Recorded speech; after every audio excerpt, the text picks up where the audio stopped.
Good morning. So, what we were looking at in our last class now about creep test. Okay, so we know that creep is a time dependent materials plastic deformation at high temperature. Okay, so if we have we can so we have this graph of creep, means here I have strain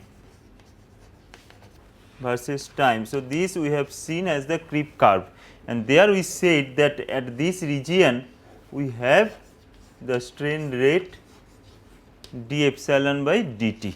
Okay, strain rate means d epsilon by dt, and we are interested in this region, that means what is the rate of creep at the secondary state. Okay. So, that is why most of the creep tests we do up to the secondary or up to the steady state only.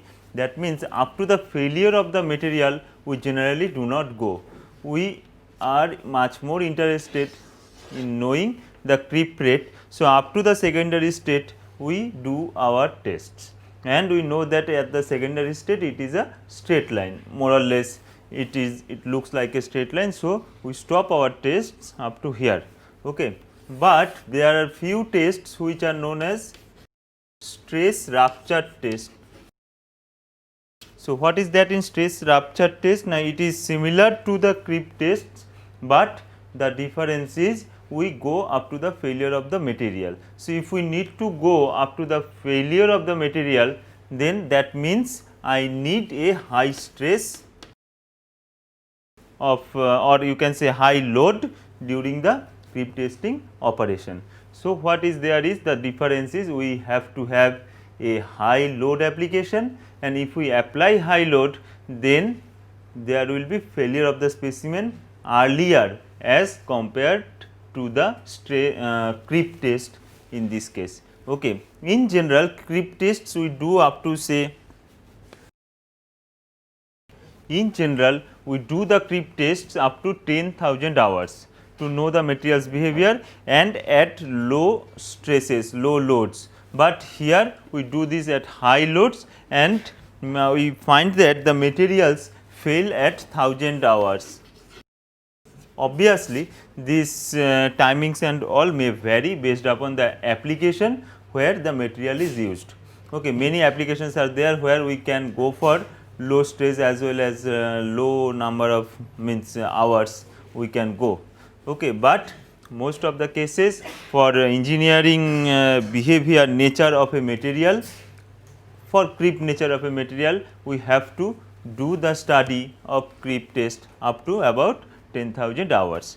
Okay. And if I do a stress rupture test, that we will be doing at high stresses or high loads, and the material must fail about inside the 1000 hours. So, question is what is the total strain percentage then? During creep test, the total strain is around 0.5%. During a creep test, the total strain is around 0.5%, whereas if I do a stress rupture test, the total strain may go up to 50% also.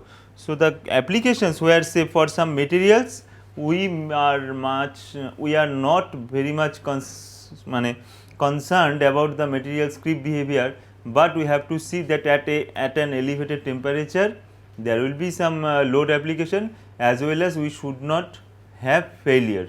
That means, say in supersonic jets, there I need the high temperature strength of a material, as well as at as well as with high temperature, that means I have a prolonged duration of high temperature application to that material. So, for those cases where these things are there, high load as well as high temperature, there how much is the failure hours, that we need to know. So, for those cases we need to know about the stress rupture data of the material.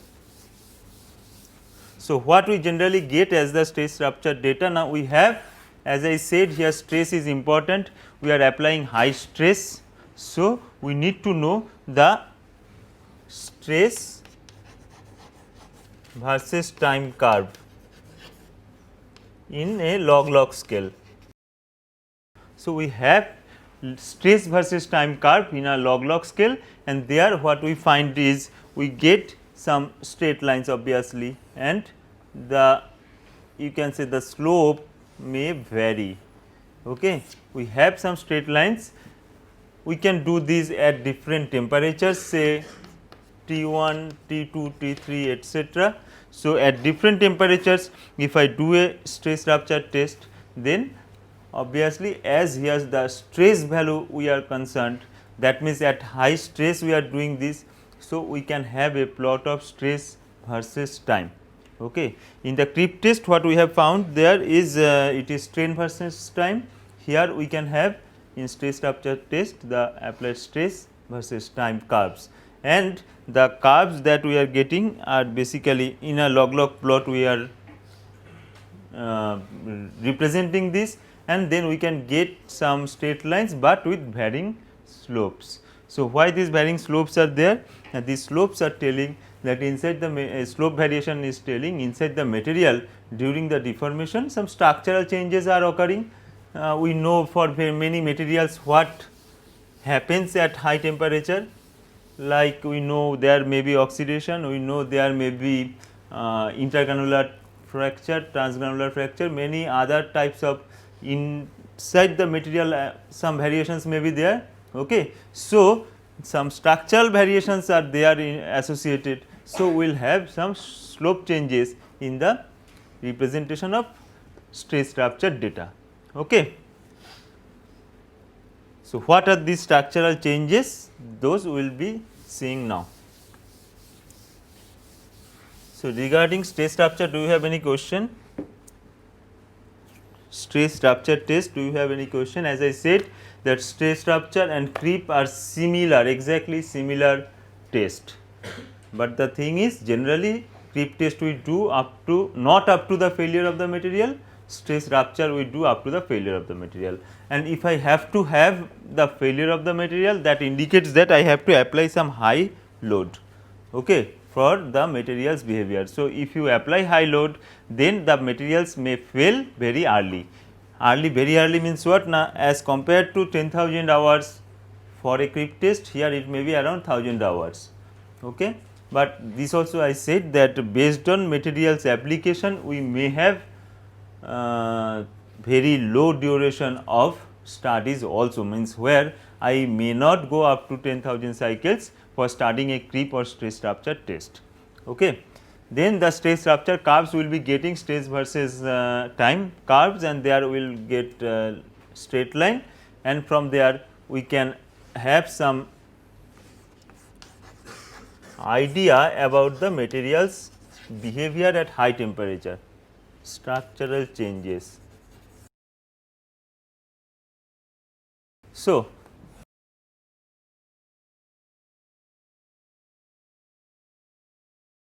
if you see your last class note, you can see that there we have a graph like this, that means the creep rate changes, or today also whatever we have drawn like this. So, this curve actually tells that the rate of creep deformation changes with time. Here I have both the things, you can plot in terms of d epsilon dt versus total strain or d epsilon dt versus time. Okay. So, if I see this, the rate changes at various regions, but the creep test is done under a constant stress as well as constant temperature. So, where from this rate change is occurring, for that we have these things, that structural changes occurs inside the material. So, what are these structural changes? Now, we have to see like the deformation behavior in terms of slip, something known as subgrain formation,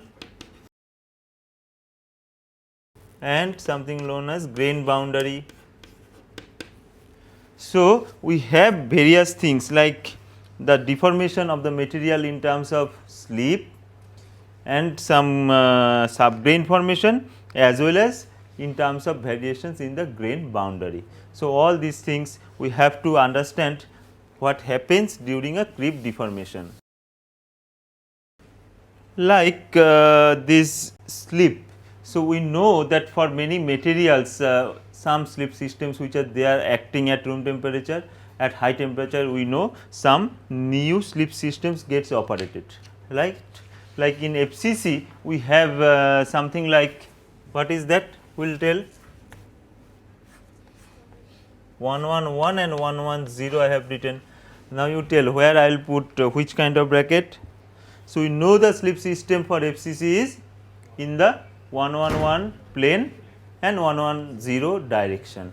So this is the slip system which is operative at room temperature, but at high temperature we have something like 111 is there, but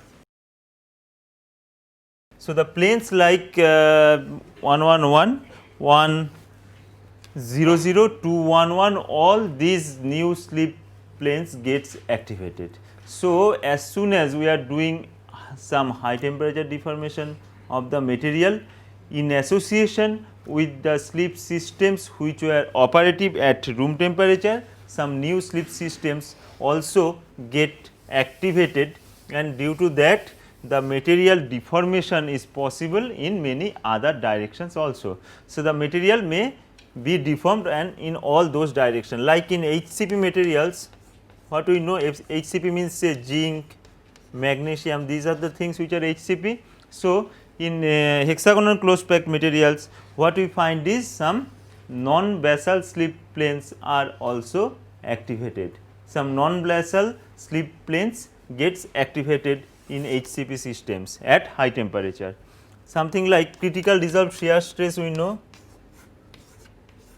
Critical dissolved shear stress we know. So critical dissolved shear stress reduces if you do the high temperature deformation. Okay, so all these things indicate that if I go to a high temperature, these things may happen and slip becomes possible in many directions which are not at all activated at room temperature. Okay, so if you do the creep deformation of a material, if you do the creep deformation of a material, these new things may happen, like the slip bands. We will have wide slip bands at high temperature. So if you see, means we know that there is many things possible, like experiments like transmission electron microscopy and all, during which we can see the slip band what are present in a material. So after creep deformation, if you make a sample as per TM requirement, you will find that many slip bands are formed in those systems. Okay, so and the width of the slip band I can see that which is wider as compared to materials deformation at room temperature. Okay, so we will have all these signatures in the surface of a material which is deformed under creep. Okay, then we have subgrain formation. So what is subgrain? Subgrain, have you read earlier?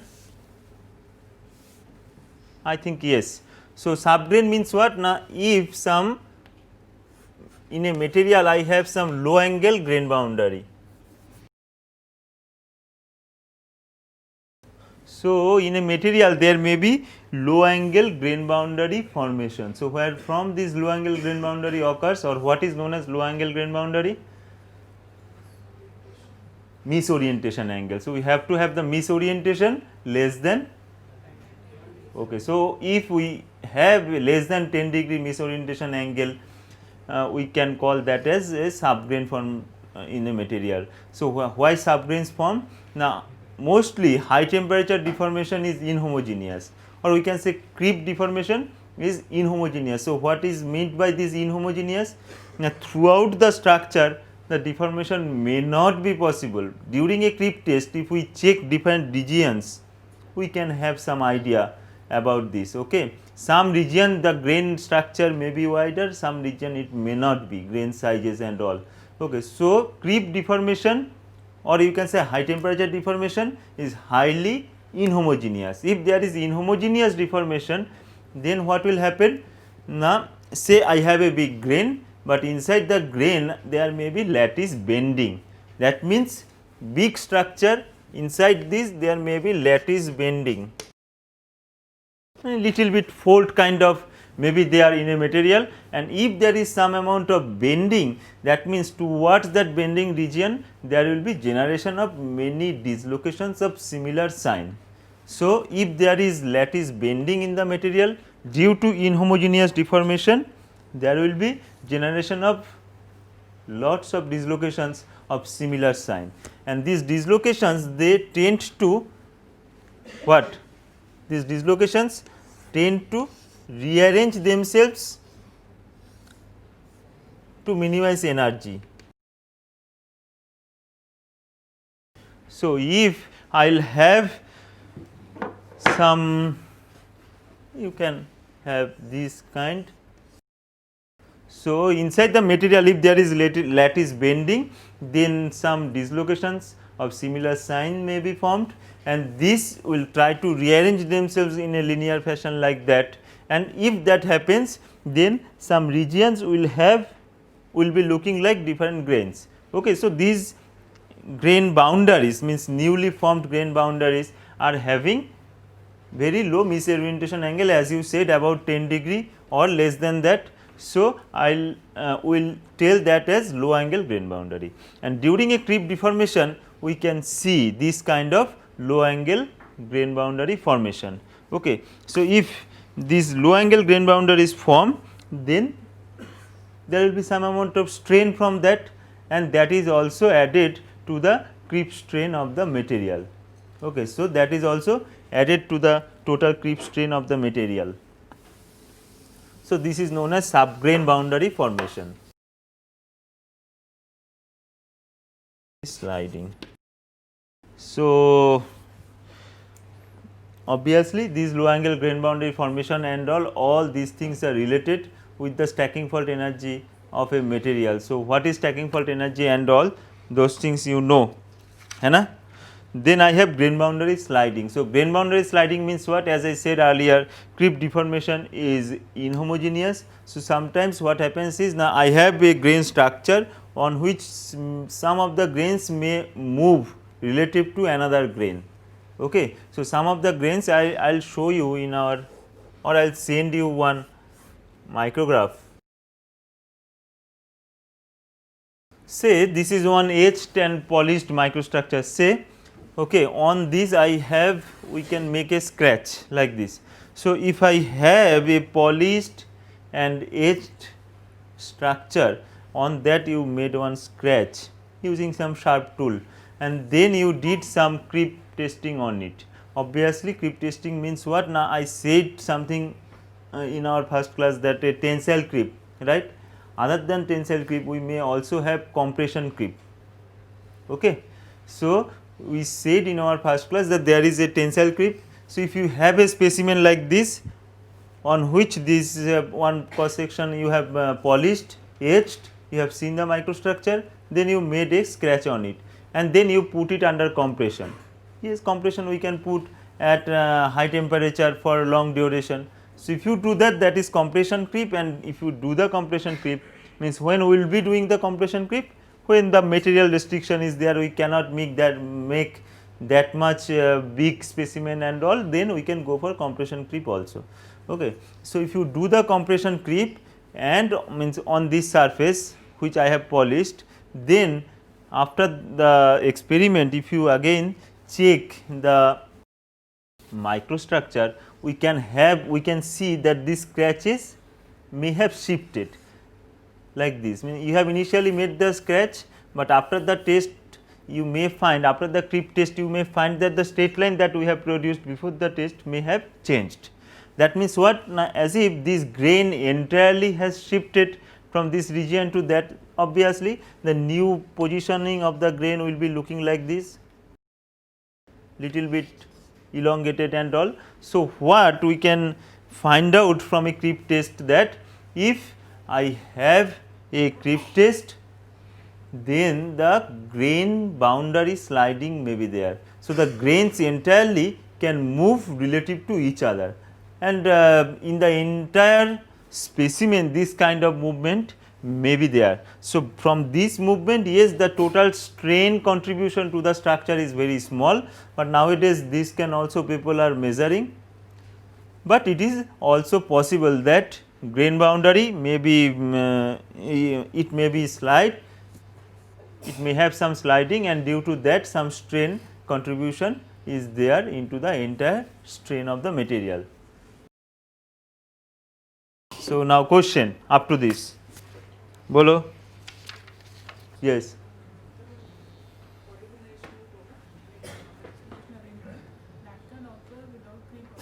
Yes, polygonization, the question is polygonization, can it occur without creep? Yes, that is also, and that can also occur. There is nothing special, whatever deformation is can occur in any case. If you have a tensile test, there may be a deformation, there may be a slip band formation. So, what we can see, if I do the creep, then I can have some chances of formation of subgrains, okay, as well as I can have the slip band formation. Only difference is the slip band may be wider in case of creep deformation.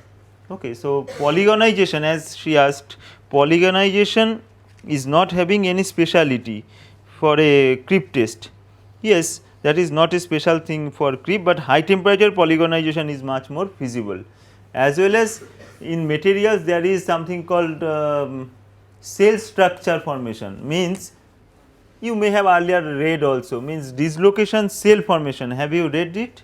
Means this is one property of high temperature material behavior, that at high temperature if you do the deformation there will be some cellular structure formation, means dislocations like these low angle grain boundaries, that also is not means for a long duration sustainable. So, these dislocations can form a dislocation cell. Okay, from this the dislocations can form a dislocation cell, that means a normal microstructure what we see, similar kind of cellular structure we can see in a material which the cell walls are composed of all dislocations. Okay. So, these are known as dislocation cells, and these dislocation cells are forming or forms at high temperature as well as if you hold a material at long duration. Okay. So, long duration means fatigue studies also we do for long duration. So, there also sometimes we find dislocation cells. Okay.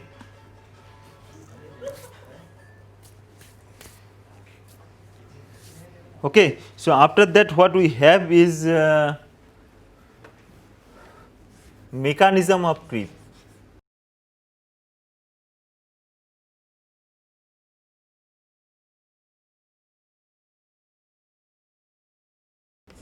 So, we know the mechanism of creep means now there are many, you can say, operative systems, that means the creep deformation is mainly operated by what?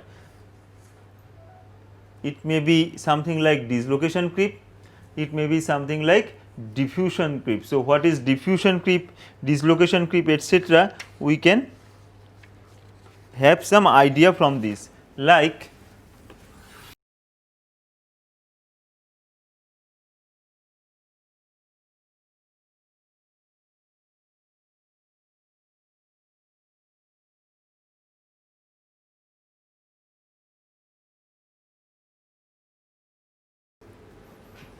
earlier something like this equation we have seen, which is known as Orwan equation in our dislocation theory classes and all. Okay. So, Orwan equation tells that strain rate epsilon dot is nothing but B rho V bar, where B is the Burgers vector, rho is the dislocation density, V is the velocity of these dislocations. So, as we are concerned with high temperature deformation of a material, so there this strain rate is related to this equation. Okay.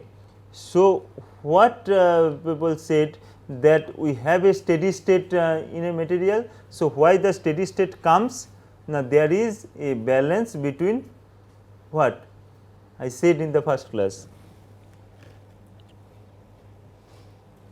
Bolo. There is a balance between the strain hardening as well as thermal recovery. So, what is related to strain hardening and thermal recovery? The material is getting plastically deformed. So, as soon as during a creep study there is a plastic deformation, obviously we know that plastic deformation results in strain hardening of a material. In our tensile chapter we read that, okay, as soon as from elastic to plastic we go, there will be a strain hardening. So, strain hardening is there, but as well as we are doing this at high temperature.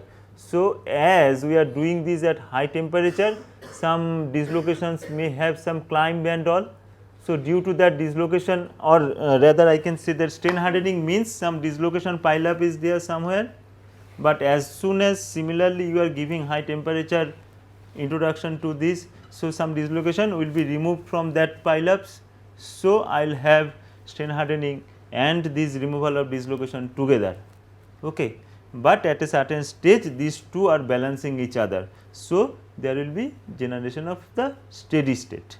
Okay. So, therefore, as there is a dislocation movement and all these are associated. So, what we have now, we have this kind of equation related creep mechanism. Okay, that means some creep mechanism where the deformation is controlled by this atomic diffusion, vacancy diffusion, etc. That means as soon as some dislocations are moving, so opposite direction I can say some vacancies are going. Do you follow this? Because the dislocations are moving in one direction, the vacancy will be moving in opposite direction to that. So, I will have creep deformation where I will have this dislocation movement, vacancy movement. Okay. So, these are related. So, based on this Orwan equation we have some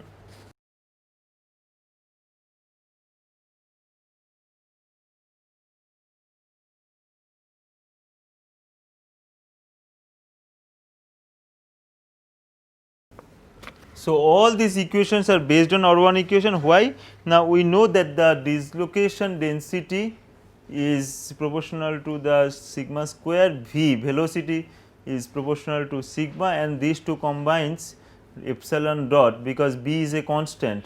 So, is proportional to sigma cube, and as this is such, so the equations everywhere we have epsilon dot and sigma cube related, means based on this we have this kind of materials creep behavior, and that tells big equation. Obviously, you can remember, you may not. If I give in your exam, I will give this, okay. But you can remember it, it is not very complicated. So, all these parameters I think you understand. dV is the diffusivity, and K is the Boltzmann constant, T is the temperature in absolute scale, sigma is the applied stress, G is the shear modulus, okay. Cj is a constant, material constant, and this is the creep behavior of a material if I consider that mechanism of creep is operated by what that is known as dislocation creep. Okay.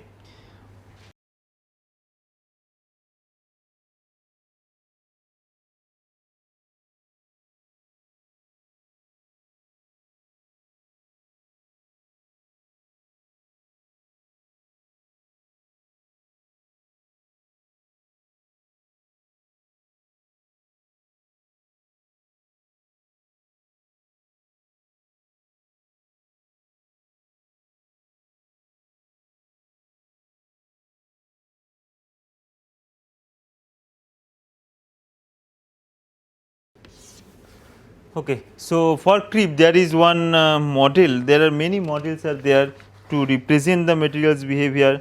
This is one of the models which is actually telling dislocation creep in terms of this. That means, you are having some high temperature.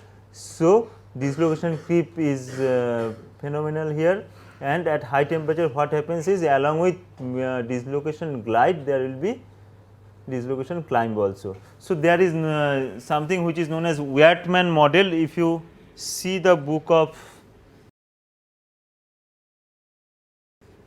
Mears and Chawla, a book is there, Mechanical Behavior of Materials, means in our detached book this only this diagram is not there, other things are available. So, in the book of Mears and Chawla, Mechanical Behavior, a green colored book, you can have this diagram, or internet also this diagram you may find, means in Google image and all. So, this is diagrammatically telling about how the creep procedure occurs, or it is simple. You can understand that dislocation is present which can have glide in one particular slip plane, but as soon as it is piled up against some obstacle due to the thermal energy that can climb. Okay, due to the thermal energy that can climb to the second glide plane, slip plane, and then again there will be glide of the dislocation. Okay. So, do you follow this graph or not? Okay. If so, then there is similar to this equation, I have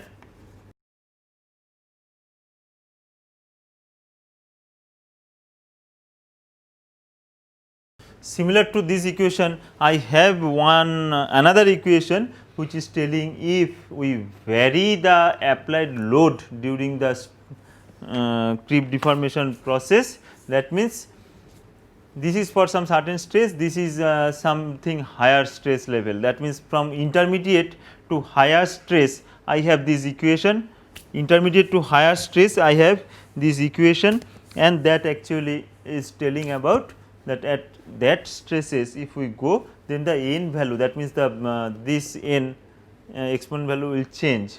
So, n changes from 3 to 8, that means if you are obviously you can I think visualize that if we increase the stress during that creep deformation process, then that increased stress will cause more amount of strain. So, the strain rate will also increase. If you can remember that graph we have done in our first class, that is with increased stress the creep rate increases. So, here also you can see the creep rate, everywhere it is rate epsilon dot s, s means the steady state creep rate, okay, please remember, and there the n value increases, that means it is it may vary from 3 to 8 at high stresses.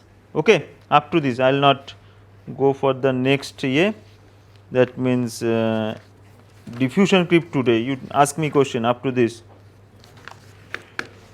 Question, Shohon, bolo. Ask me question from this.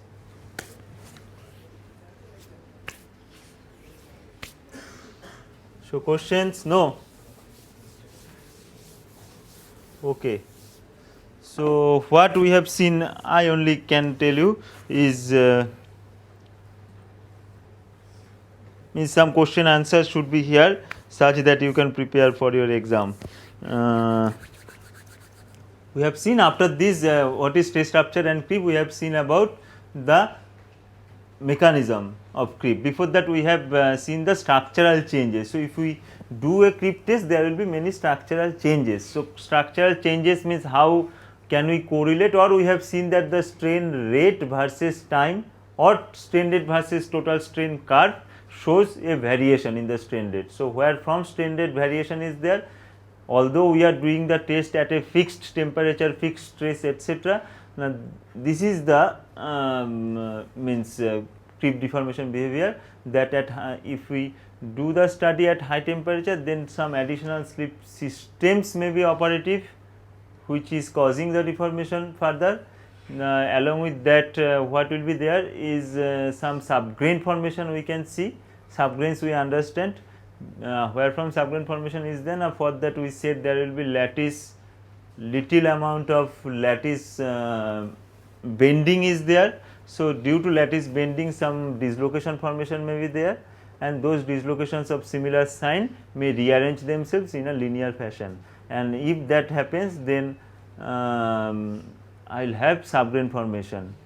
Subgrain it is called, why subgrain? Because this misorientation angle is less than 10 degree or so. Okay. So, from subgrain there may be formation of dislocation cells also, and these dislocation cell formation, subgrain formation are based on material stacking fault energy.